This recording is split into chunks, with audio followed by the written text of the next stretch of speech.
Hello everyone, welcome back to the channel. Hoping you are doing great. So हमने last video में अपना depreciation chapter शुरू किया था, जिसमें मैंने एक इसका क्वेश्चन कराया था और मैंने इसके सारे के सारे थ्योरेटिकल कंसेप्ट करा दिए थे। सो मैं अब आपको एक क्विक रिकैप दे देता हूँ। डेप्रिसिएशन हम चार्ज क्यों करते हैं? अब आपको पता है बिजनेस में दो टाइप के एसेट्स होते हैं, एक तो होते हैं करंट एसेट्स और दूसरे होते हैं अपने non current asset. So non current assets में भी कौन से एसेट? Fixed asset. जो फिक्स्ड एसेट होते हैं उनकी कॉस्ट को सिस्टेमेटिकली प्रॉफिट एंड लॉस में ट्रांसफ़र करने के लिए हम क्या चार्ज करते हैं? हम चार्ज करते हैं डेप्रिसिएशन। ये डेप्रिसिएशन का सिंपल सा कंसेप्ट था। डेप्रिसिएशन क्या है? Depreciation is a process of allocation. आज हम इसी चैप्टर को आगे फर्दर कंटिन्यू करेंगे। चलिए पढ़ते हैं फिर।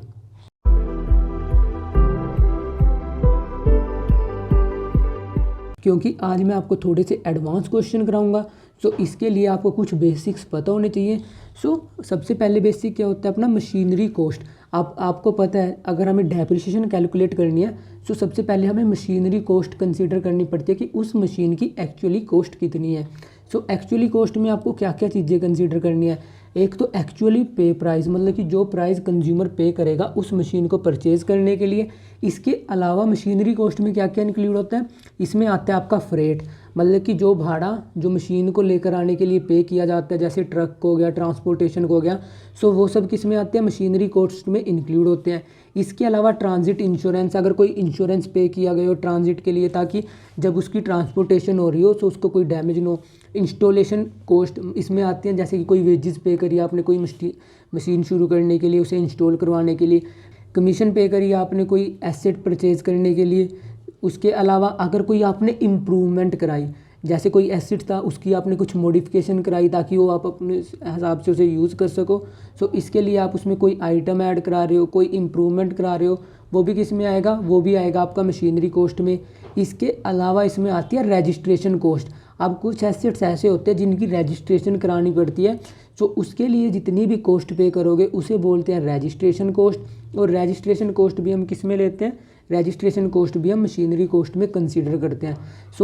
कोई भी क्वेश्चन शुरू करने से पहले आपको ध्यान में क्या रखना है? जो मशीनरी कॉस्ट है उसमें क्या क्या आइटम आएंगे? उसमें ये 6 आइटम्स आएंगे। और इसके अलावा क्या आता है? जो परचेज प्राइस मतलब जो कॉस्ट नॉर्मली जो एसेट की है, जो पे करी है, वो सब किस में आता है? वो सब आता है मशीनरी कॉस्ट में।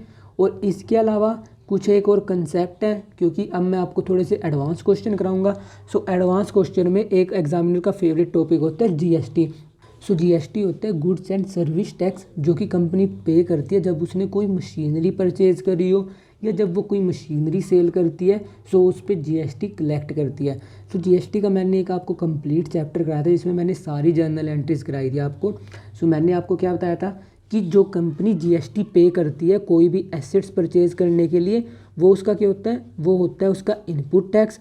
और जो कंपनी जब कोई भी सेल करती है, जैसे जब वो मशीनरी उसकी भंगार बन जाएगी, कबाड़ बन जाएगी, तो वो उसको सेल भी करेगी, तब वो उस पर क्या करेगी?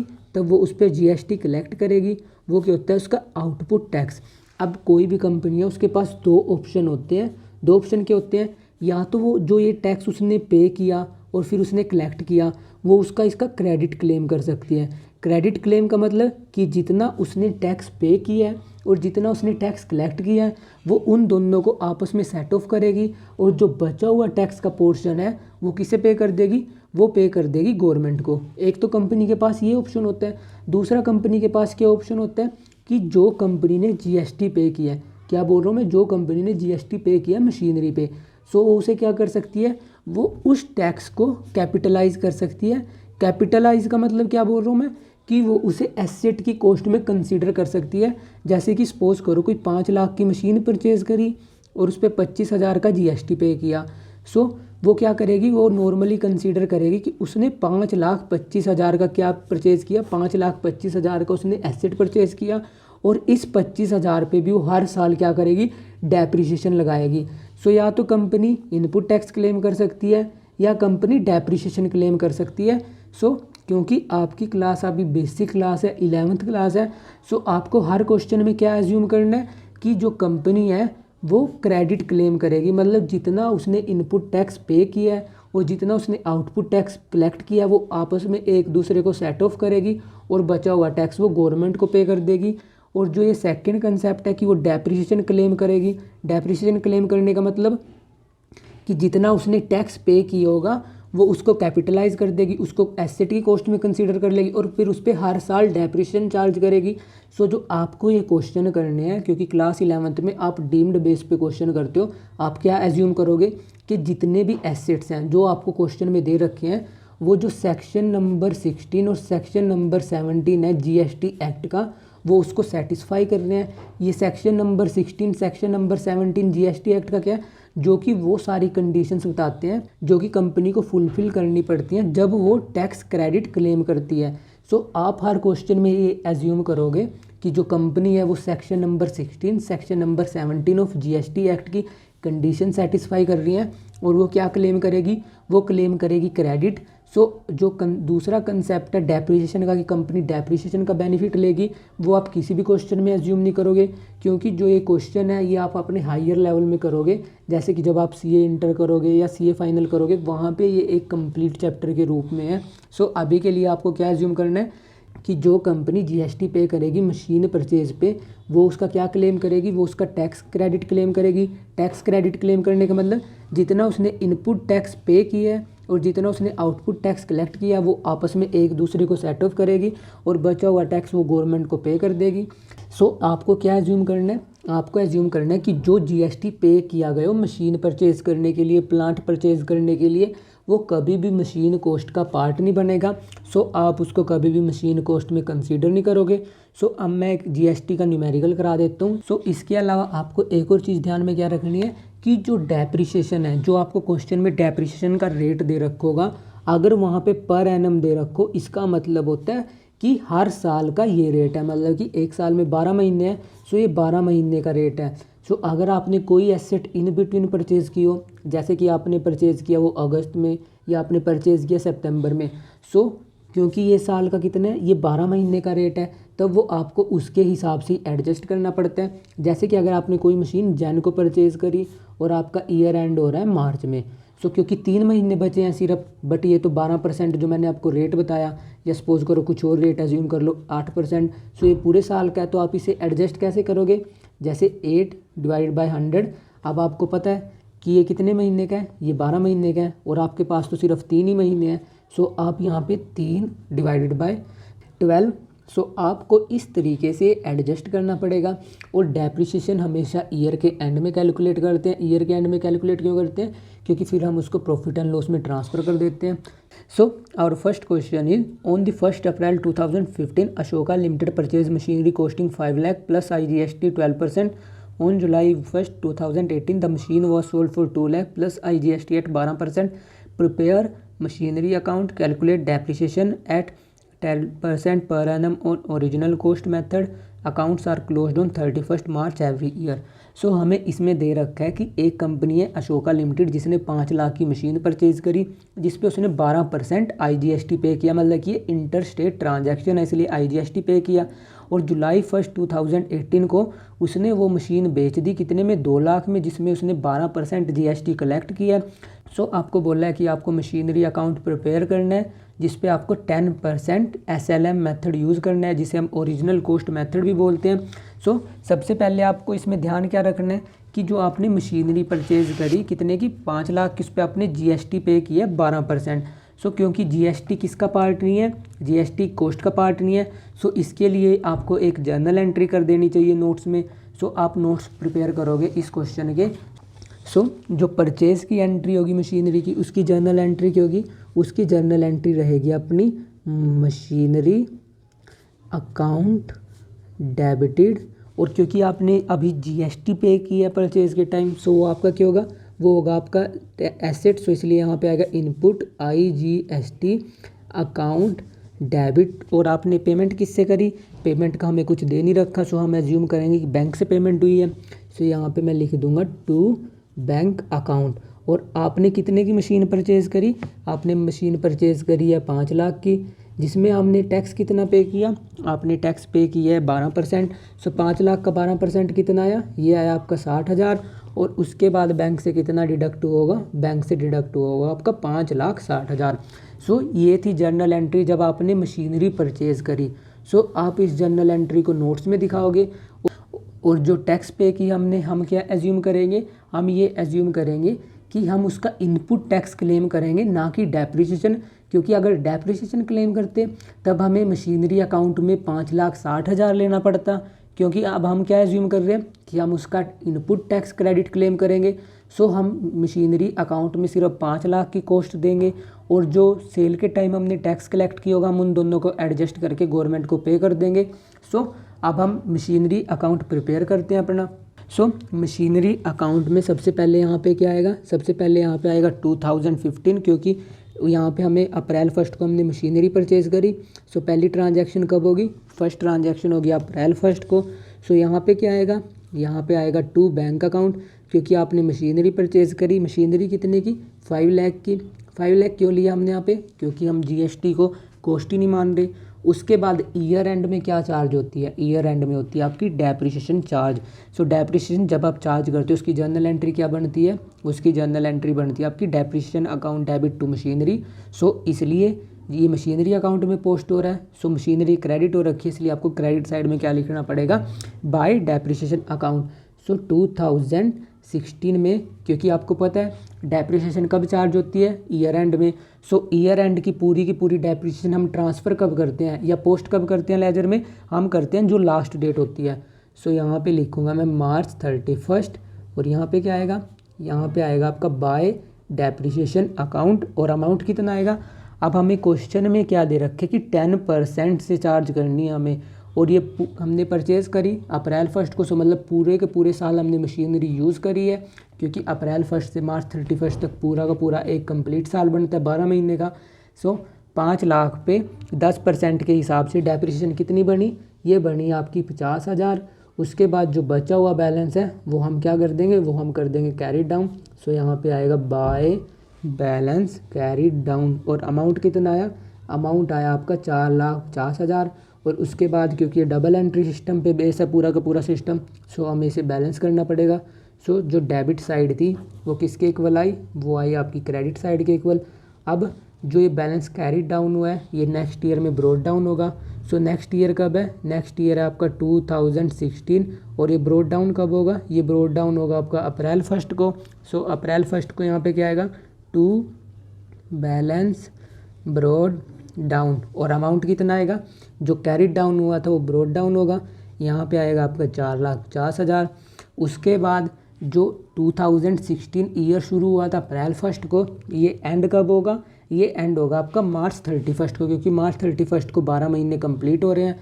सो यहाँ पे आएगा 2017 March 31 बाय डेप्रिसिएशन अकाउंट और अमाउंट कितना आएगा, अमाउंट फिर से आएगा 50,000, क्योंकि रेट क्या है 10% और पूरा साल हमने मशीनरी यूज़ करी। सो March 31 को बैलेंस कैरी डाउन होगा। सो बैलेंस कैरी डाउन में कितना अमाउंट आएगा, बाय बैलेंस कैरी डाउन 4,50,000 में से जब आप 50,000 माइनस करोगे, सो यहाँ पे कैरी डाउन होगा आपका 4 लाख। सो 4 लाख यहाँ पे कैरी डाउन हो जाएगा। सो टोटल कितना बना आपका, टोटल बना है 4,50,000 और यहाँ पे भी टोटल कितना बना, यहाँ पे भी बना आपका टोटल 4,50,000। सो ये होगी अपनी डेबिट साइड क्रेडिट साइड के इक्वल। अब हमें जो बैलेंस कैरी डाउन किया है वो हम नेक्स्ट ईयर में क्या करेंगे, ब्रॉट डाउन। सो 2017 अप्रैल 1 को बैलेंस ब्रॉट डाउन होगा, टू बैलेंस ब्रॉट डाउन और अमाउंट कितना आएगा, अमाउंट आएगा आपका 4 लाख। उसके बाद 2018 March 31 को डेप्रिसिएशन चार्ज करेंगे हम। सो डेप्रिसिएशन का अमाउंट कितना आएगा, वही 50,000 बाय डेप्रिसिएशन अकाउंट और अमाउंट कितना है, अमाउंट है आपका 50,000। क्योंकि जो हमने मशीनरी थी वो मशीनरी हमने सेल कब करी है, मशीनरी सेल करी है हमने जुलाई 1 को। सो जुलाई 1 तो मार्च के बाद आएगा। सो इसलिए 2018 वाले एंड तक वहाँ पे मशीनरी की सेल का कोई इम्पैक्ट नहीं पड़ा। सो इसलिए पूरे साल की डेप्रिसिएशन चार्ज हुई है। उसके बाद March 31 को हम ये बैलेंस कैरी डाउन कर देंगे। सो यहाँ लिखेंगे हम बाय बैलेंस कैरी डाउन और अमाउंट कितना आएगा आपका, अमाउंट आएगा आपका 3,50,000। सो इसका हम टोटल करेंगे। सो टोटल कितना आया आपका, टोटल आया आपका 4 लाख और यहाँ पे भी टोटल कितना आया, यहाँ पे भी टोटल आया आपका 4 लाख। अब इसके बाद क्वेश्चन में एक ध्यान देने वाली क्या बात है कि जो मशीनरी हमने अप्रैल 1 2015 को परचेज़ करी थी वो हमने जुलाई 1 2018 को 2 लाख की बेच दी। मतलब कि जो मशीनरी हमने यहाँ पे 5 लाख की परचेज़ करी वो जुलाई तक उसकी जितनी कॉस्ट बची है, कॉस्ट कितनी बची है 3,50,000 की, क्योंकि बाकी हमने 50,000 की डेप्रिसिएशन यहाँ चार्ज करी, 50,000 की यहाँ पे चार्ज करी, 50,000 की यहाँ पे चार्ज करी। सो 1.5 लाख की मशीनरी हमने प्रॉफिट एंड लॉस में दिखाकर ख़त्म कर दी। बची कितनी है सिर्फ 3.5 लाख की, और हमने उसे बेचा कितने में, हमने उसे बेचा है 2 लाख में। सो हमें क्या कैलकुलेट करना है, अब हमें कैलकुलेट करना है प्रॉफिट एंड लॉस, और इसके अलावा हमने उस पर जीएसटी भी पे की है। सो पहले मैं जीएसटी की एंट्री दिखा देता हूँ कि जब हमने उसे जीएसटी कलेक्ट की होगा उसकी जर्नल एंट्री क्या हुई होगी। सो जब हमने उस पर जीएसटी कलेक्ट की होगा सेल के टाइम, सो अपनी जर्नल एंट्री क्या बनी होगी, अपनी जर्नल एंट्री बनी होगी बैंक अकाउंट डेबिटेड, क्योंकि हमने अब जीएसटी कलेक्ट की होगा। सो इसलिए क्या आएगा, टू आउटपुट IGST अकाउंट, और क्योंकि हमने मशीनरी बेची है सो यहाँ पे आएगा टू मशीनरी अकाउंट। और अब अमाउंट कितना आएगा, हमने मशीनरी बेची कितने में है, हमने मशीनरी बेची है 2 लाख में। सो इस 2 लाख पे हमने क्या कलेक्ट किया होगा, इस 2 लाख पे हमने कलेक्ट किया होगा जीएसटी किस हिसाब से 12%। सो 2 लाख का 12% कितना आएगा, ये आएगा आपका 24,000। सो 24,000 यहाँ पे आएगा। टोटल अमाउंट कितना आया होगा अपने पास, टोटल अमाउंट आया होगा अपने पास 2,24,000। सो ये हमने जीएसटी कलेक्ट किया यहाँ पे हमने जीएसटी पे किया था। सो यहाँ पे लिख लेता हूँ मैं पे, यहाँ पे लिख लेता हूँ मैं कलेक्ट। सो अब हमें क्या करना है, क्योंकि ये क्वेश्चन में हमें दे नहीं रखा कि हमें जीएसटी की सेटलमेंट भी करनी है। जीएसटी की सेटलमेंट मैंने आपको लास्ट वीडियो में बताई थी जब मैंने जर्नल कराया था आपको, जिसमें मैंने सारी की सारी जर्नल एंट्रीज कराई थी जीएसटी से रिलेटेड। सो आपको क्या करना पड़ता है, फिर जो आपने जीएसटी पे किया और जो आपने जीएसटी कलेक्ट किया इसको आप एक दूसरे के अगेंस्ट सेट ऑफ करते हैं, क्योंकि आपने अभी पे ज़्यादा कर रखा है। सो आपको गवर्नमेंट को पे करने की ज़रूरत नहीं।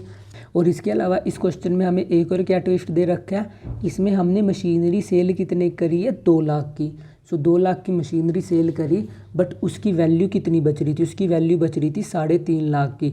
सो हमें इस पे कुछ लॉस भी होगा। सो लॉस हम इस जर्नल एंट्री में ना शो करके हम लॉस वहीं पे शो करेंगे मशीनरी अकाउंट में, क्योंकि हमने एक स्पेशल मशीनरी अकाउंट प्रिपेयर कर रखा है। सो सबसे पहले मैं यहाँ पे लॉस कैलकुलेट कर देता हूँ कि एक्चुअली में लॉस कितना हुआ होगा। सो लॉस कैलकुलेट करने से पहले हमें एक चीज़ क्या देखनी है कि हमने मशीनरी जुलाई 1 2018 तक यूज़ करी है। मतलब कि हमने उसे अप्रैल में यूज़ किया, हमने उसे मई में यूज़ किया, हमने उसे जून में यूज़ किया। सो हमने उसे 3 मंथ्स यूज़ किया है। सो क्योंकि हमने उसे 3 महीने यूज़ किया सो हमें 3 महीने की डेप्रिसिएशन चार्ज करनी पड़ेगी। सो 3 महीने की डेप्रिसिएशन कैसे आएगी, अब पूरे साल की डेप्रिसिएशन कितनी आ रही थी, पूरे साल की डेप्रिसिएशन आ रही थी अपनी 50,000, और उसमें से ये कितने की थी, ये 12 महीने की थी। सो हमें 3 महीने की लेनी है। सो हम क्या कर देंगे 3 डिवाइडेड बाई 12, क्योंकि जब आप इसे 12 से डिवाइड करोगे ये आपकी 1 महीने की आ जाएगी, और जब इसकी 3 से मल्टीप्लाई होगी ये 3 महीने की आ जाएगी। सो अब आप इसको क्रॉस मल्टीप्लाई और कैंसिल आउट करोगे, सोल्व करोगे, तब ये कितना आएगा, ये आएगा आपका 12,500। सो 3 महीने की डेप्रिसिएशन कितनी आई 12,500। सो यहाँ पे मैं लिख देता हूँ 2018, और यहाँ पे कितना आएगा, यहाँ पे भी आएगा 2018, और यहाँ पे ईयर सेम क्यों आया, क्योंकि अप्रैल 1 को हमारा बैलेंस ब्रॉट डाउन हुआ है।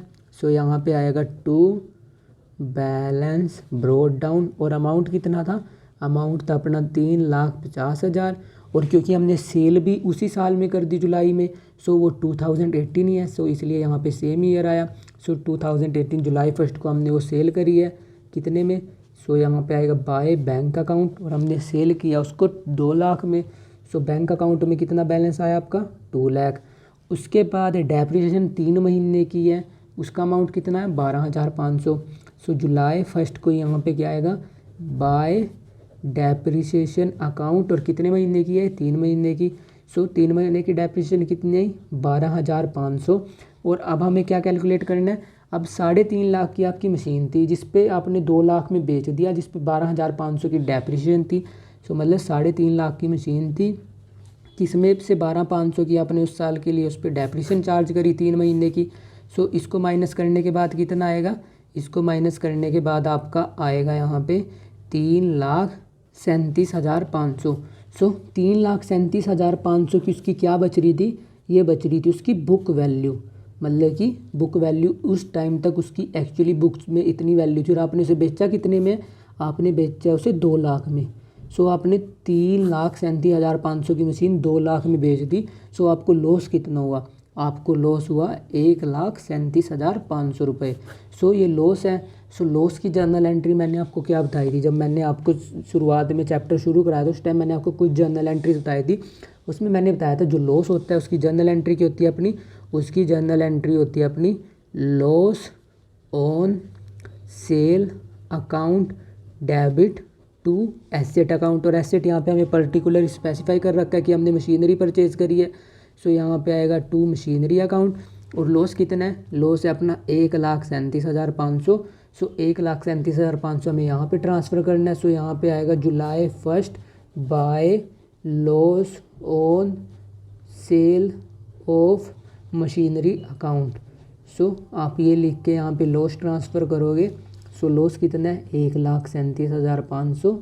सो इसे सोल्व करने के बाद जो आपकी मशीनरी है वो पूरी की पूरी मतलब अकाउंट से बिल्कुल ही वाइप आउट हो चुकी है क्योंकि आपने उसे सेल भी कर दिया। सो इस टाइप से आप मशीनरी अकाउंट प्रिपेयर करोगे। और इसके अलावा आपको एक और क्या कंसेप्ट दिमाग में रखना है कि अभी तो हमने मशीनरी बेची है उसमें हमें लॉस हुआ है। अब काफ़ी बार क्या होता है कि हम जो मशीनरी बेचते हैं उस पर गेन हो जाता है।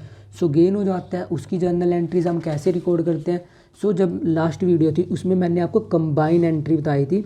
सो कंबाइन एंट्री में मैंने आपको क्या बताया था, हम लिखते हैं bank account debit to asset account, जितने का एसेट बिका है और बचा हुआ हम कहाँ पे ट्रांसफ़र कर देते हैं to gain on sale account.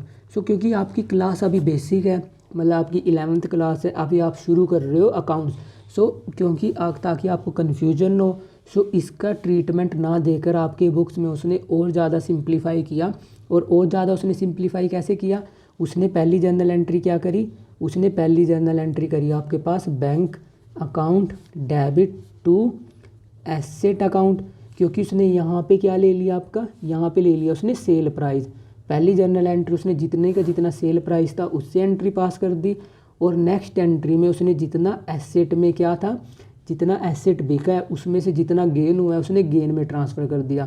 सो उसने दूसरी जर्नल एंट्री करके दिखाई आपको asset account debit to gain on sale account. So यहाँ पे उसने गेन ट्रांसफ़र कर दिया। सो उसने ये जर्नल एंट्री इस तरीके से रिकॉर्ड करी है।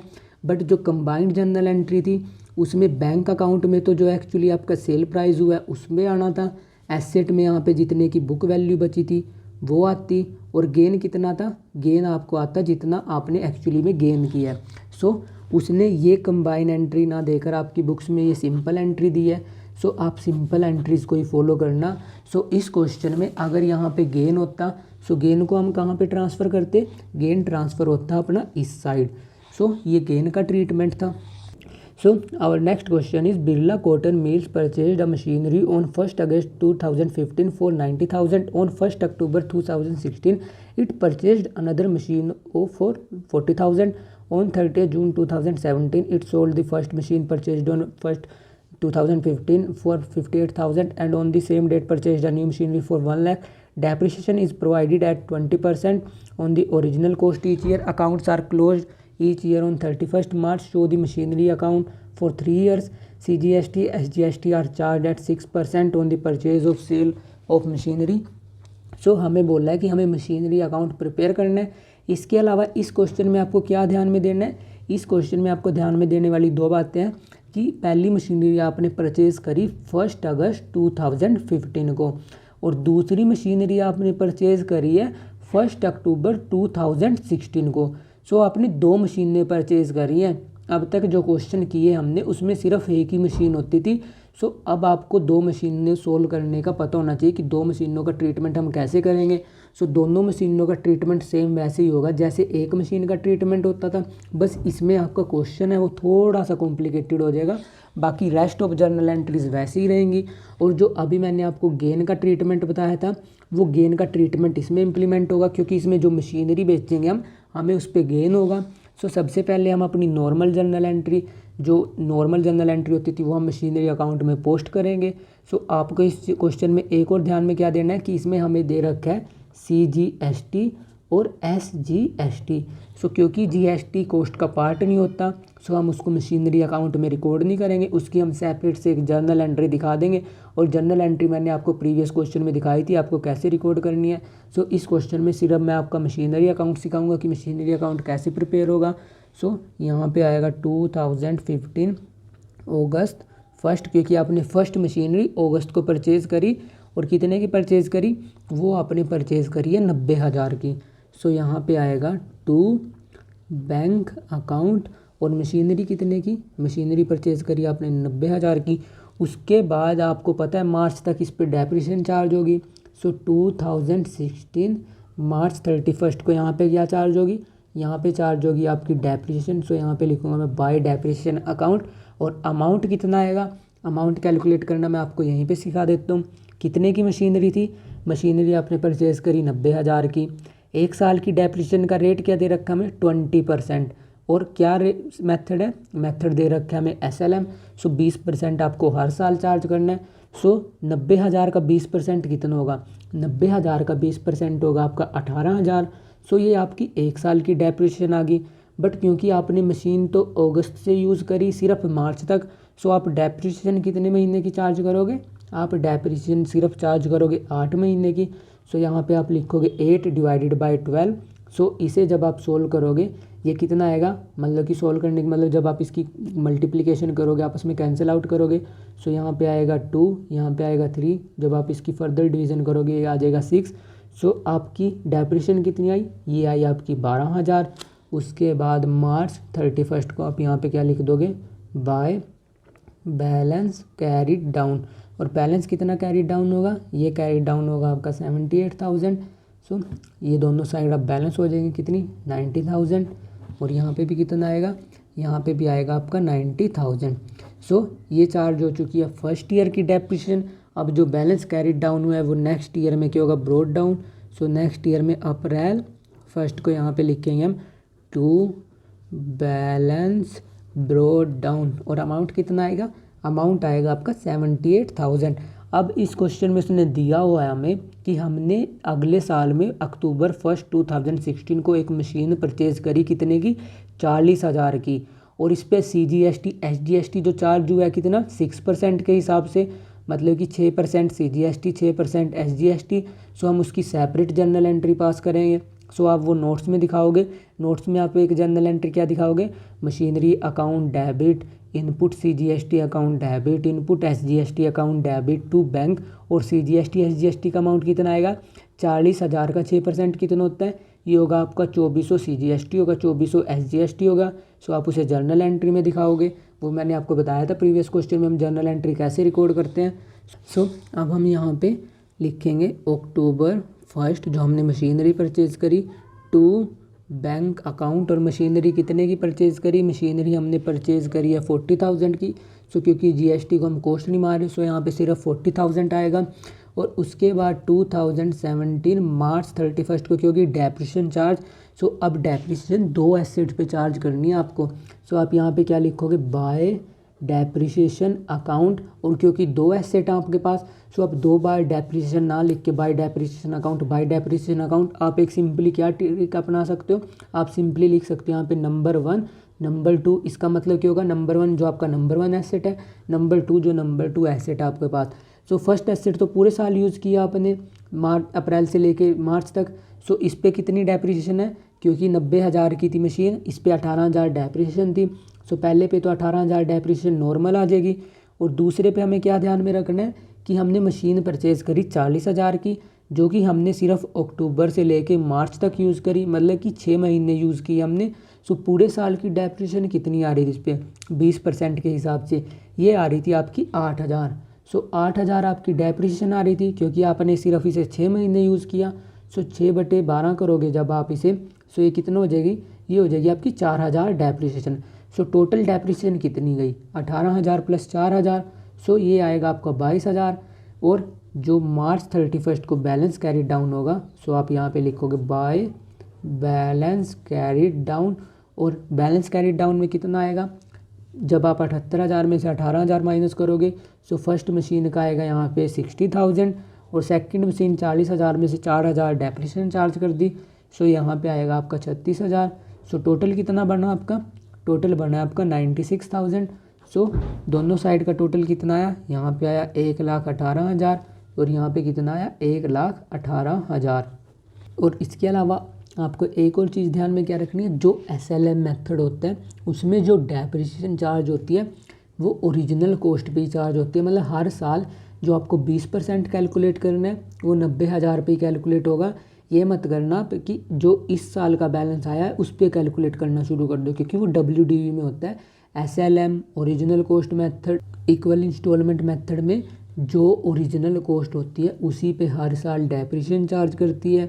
बट आपको बस ध्यान में क्या देना है कि जो फर्स्ट ईयर होता है जिसमें मशीनरी परचेज़ करी है उसमें अगर आपने 12 महीने से कम के लिए उसे परचेज़ किया या यूज़ किया है, सो आप उसे उसी हिसाब से एडजस्ट करते हो। जैसे यहाँ पे एडजस्ट किया मैंने, यहाँ पे एडजस्ट किया। और जैसे फर्स्ट ईयर में तो ये मशीनरी हमने 8 महीने यूज़ की, इसलिए हमने 8 महीने की डेप्रिसिएशन चार्ज करी। बट अगले साल में इसी मशीन को हमने पूरे साल के लिए यूज़ किया, इसलिए यहाँ पे पूरे साल की डेप्रिसिएशन चार्ज करी है।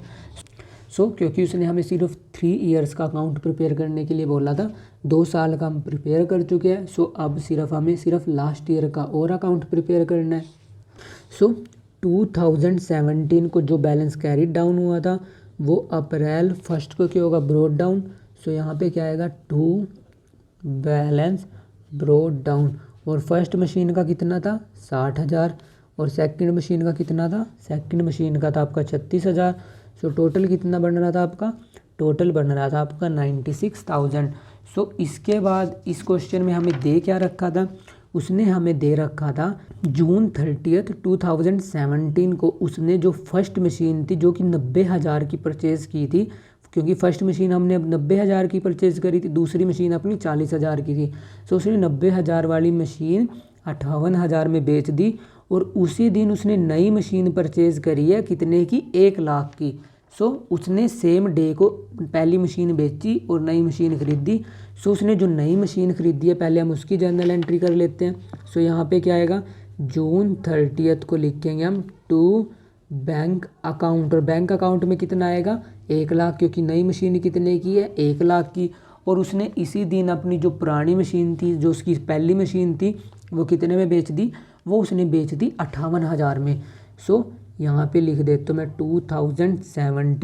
2017 के बाद यहाँ पे क्या आएगा जून 30, क्योंकि उसने जून 30 को अपनी मशीन बेची है। सो यहाँ पे कितना आएगा, बाय बैंक अकाउंट। और बैंक अकाउंट में उसने मशीन कितने की बेची, उसने मशीन बेची है 58,000 की। अब आपको ध्यान में क्या देना है, उसने पहली मशीन अप्रैल से लेके जून तक 3 महीने के लिए यूज़ की है। सो 3 महीने के लिए यूज़ किया है, सो उस पर 3 महीने की डेप्रिसिएशन चार्ज होगी। सो डेप्रिसिएशन का अमाउंट कितना था, डेप्रिसिएशन का अमाउंट था आपका 18,000। सो वो पूरे साल का था। सो अब आपको सिर्फ 3 महीने के लिए चार्ज करना है। सो यहाँ पे लिखूँगा मैं बाय डेप्रिसिएशन अकाउंट, और कितना अमाउंट था 18,000। और क्योंकि ये सिर्फ 3 महीने के लिए यूज़ की, सो आप यहाँ पे आप क्या लिखोगे 3/12। सो यहाँ पे जब आप इसको कैंसिल आउट करोगे, सो ये कितना आएगा 3 1 3 3 4 12। सो जब आप इसको इससे कैंसिल आउट करोगे, सो ये आएगा 4500। सो आपने डेप्रिसिएशन चार्ज करी 4500 की।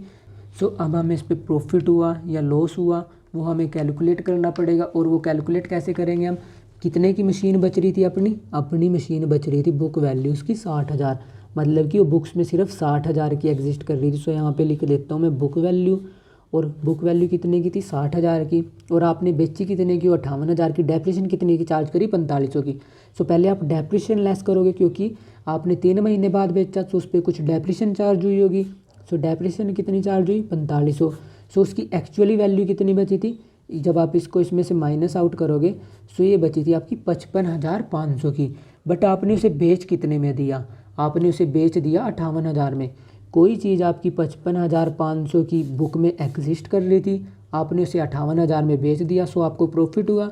सो प्रॉफिट कितने का हुआ आपका, सो यहाँ पे लिख लेता हूँ profit is equal to 58,000 minus 55,500। सो अब इसमें से माइनस करोगे, सो ये कितना आएगा आपका, ये आएगा आपका 2500। सो आपको बेनिफिट कितने का हुआ, आपको बेनिफिट हुआ है 2500 का। सो ये क्या है, ये है गेन। सो गेन कहाँ पे लिखते हैं, गेन लिखते हैं यहाँ पे डेबिट साइड। सो जून 30th को हम यहाँ पे क्या लिखेंगे, to gain on sale account. और अमाउंट कितना है, अमाउंट है आपका 2500, और 2500 मैंने आपको समझा दिया कैसे आया है आपका। अगर लॉस होता सो लॉस हम यहाँ पे लिखते। सो ये हो गया ट्रीटमेंट इस मशीन का जो हमने सेल कर दी। अब क्योंकि अपने पास एक मशीन ये बची है और एक ये मशीन हमने नहीं खरीदी, सो हमें इस पे ईयर एंड में डेप्रिसिएशन चार्ज करनी पड़ेगी। सो अपना ईयर कब एंड होगा, 2017 का ईयर जो अप्रैल 1 को शुरू हुआ, ये 2018 मार्च 31 को एंड होगा। सो यहाँ पे लिखूँगा मैं बाय डेप्रिसिएशन अकाउंट, और अमाउंट कितना आएगा।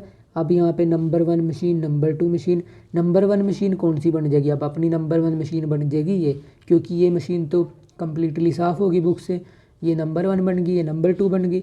सो नंबर 1 मशीन पे कितनी डेप्रिसिएशन चार्ज होगी, नंबर 1 मशीन पे पूरे साल की डेप्रिसिएशन चार्ज होगी। और वो पूरे साल की उसकी डेप्रिसिएशन कितनी बन रही थी, 40,000 की मशीन थी, 20% डेप्रिसिएशन थी तो 8,000। सो पूरे साल की उस पर डेप्रिसिएशन चार्ज होगी 8,000। और जो अपनी नई मशीन है, क्योंकि हमने वो परचेज़ कब करी, वो हमने परचेज़ करी जून 30 को। सो उस पर जो फर्स्ट 3 मंथ है उस पर तो कोई डेप्रिसिएशन नहीं चार्ज होगी। सो उस पर डेप्रिसिएशन कहाँ से चार्ज होगी, जुलाई से लेके मार्च तक। सो जुलाई से मार्च तक कितने महीने बन रहे हैं, ये बन रहे हैं आपके 9 महीने। सो 9 महीने के लिए आप डेप्रिसिएशन चार्ज करोगे। सो 1 लाख का जब आप 20% कैलकुलेट करोगे, ये कितना आएगा, 20,000। सो 20,000 कितने महीने की डेप्रिसिएशन है, ये आपकी 12 महीने की। सो आपको चार्ज करनी है सिर्फ 9 महीने की। सो 9 महीने कितनी आएगी, जब आप इसको कैंसिल आउट करोगे आएगा 3,400, और जब आप इसको फर्दर कैंसिल आउट करोगे ये आएगी आपकी 15,000। सो आपको कितनी डेप्रिसिएशन चार्ज करनी है, सिर्फ 15,000, क्योंकि आपने सिर्फ वो 9 महीने यूज़ की है मशीन। सो यहाँ पे आएगा 15,000। सो ये आपने डेप्रिसिएशन लिख दी। सो डेप्रिसिएशन का टोटल कितना बना, ये टोटल बना है आपका 23,000। उसके बाद मार्च 31 को क्या होगा, मार्च 31 को अपना बैलेंस कैरिड डाउन होगा। सो यहाँ पे मैं लिख देता हूँ बाय बैलेंस कैरिड डाउन। और फर्स्ट मशीन का कितना बैलेंस आया, 36,000 में से जब 8,000 लेस हो जाएंगे, सो कितने की मशीन बची होगी, मशीन बची होगी आपकी 28,000 की। और जो 1 लाख की मशीन थी जिस पे 15,000 डेप्रिसिएशन चार्ज होगी, सो ये कितने की बची होगी, ये बची होगी आपकी 85,000 की। सो इन दोनों को जब आप ऐड करोगे ये कितना बनेगा आपका, ये बनेगा आपका 1,13,000। और जो डबल अकाउंटिंग सिस्टम था, डबल एंट्री सिस्टम था, उसके बेस पे जो दोनों की दोनों साइड है, जो डेबिट और जो क्रेडिट, उनका टोटल इक्वल आ जाएगा। सो टोटल कितना आएगा इन दोनों का, 1,98,500। और यहाँ पे भी कितना आ जाएगा, 1,98,500। सो जो अपना मशीनरी अकाउंट था वो प्रिपेयर हो चुका है। सो इस क्वेश्चन में आपको क्या चीज़ें ध्यान में रखनी थी, इस क्वेश्चन में आपको ध्यान में रखना था कि उसने डिफरेंट मशीन दे रखी है, कि कोई मशीन कब परचेज़ करी, कोई मशीन कब परचेज़ करी, फिर उसने एक मशीन सेल भी कर दी। सो आपको जो एग्जामिनर है, जो आपके टीचर्स हैं, वो इस टाइप के कॉम्प्लिकेटेड क्वेश्चन देंगे, क्योंकि शुरुआत में मैंने जो सिंपल क्वेश्चन दिए वो एग्जामिनर कभी भी नहीं देता, क्योंकि वो इस टाइप की आपसे एक्यूरेसी डिमांड करते कि आपको इस टाइप के ट्रिकी क्वेश्चन सोल्व करने आने चाहिए। क्योंकि जो जब आप रियल लाइफ किसी बिजनेस को ज्वाइन करोगे, सो उसमें डिफरेंट मशीनें होती हैं। अभी तो सिर्फ मैंने 2 मशीनें ली, वहाँ पे 3 मशीनें होती हैं, जैसे कहीं कहीं पे 20 भी होती हैं। सो आपको इस टाइप से ज़्यादा मशीनों की डेप्रिसिएशन कैलकुलेट करनी आनी चाहिए। सो आपको ज़्यादा से ज़्यादा, जैसे कि 2 मशीनों का करा दिया मैंने, जो एग्जामिनर है वो आपसे मैक्सिमम 3 मशीन का पूछ सकता है। 3 मशीन से ज़्यादा वो कभी आपसे पूछेगा नहीं, क्योंकि आपकी अभी बेसिक क्लास है। सो आपसे वो बेसिक्स क्वेश्चन ही पूछेगा, पर बेसिक्स में भी आपको 3 मशीनों का सोल्व करना आना चाहिए। सो 3 मशीनें कौन थी, मैंने इसमें करा दिया, क्योंकि हमने शुरुआत में 2 मशीनें परचेज़ करी, फिर हमने 1 मशीन बेच दी, फिर हमने तीसरी मशीन खरीद ली। और इसके अलावा मैंने इसमें जीएसटी का ट्रीटमेंट भी बता दिया आपको, जीएसटी का क्या ट्रीटमेंट होगा। और मैंने गेन का भी बता दिया, गेन हम इस साइड क्यों लिखते हैं, क्योंकि पहले हम जो जर्नल एंट्री है उसमें पूरा का पूरा अमाउंट हम शो कर देते हैं कि जितने की हमने मशीनरी सेल करी, फिर जो गेन होता है वो हम गेन अकाउंट में ट्रांसफ़र कर देते हैं। सो वो आपको कॉम्प्लिकेटेड एंट्री ना शो करके आपको सिंपल 2 एंट्रीज़ की वजह से ये आपको इस टाइप का ट्रीटमेंट करना पड़ रहा है।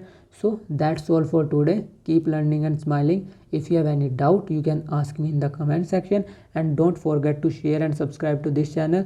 Thank you, bye bye.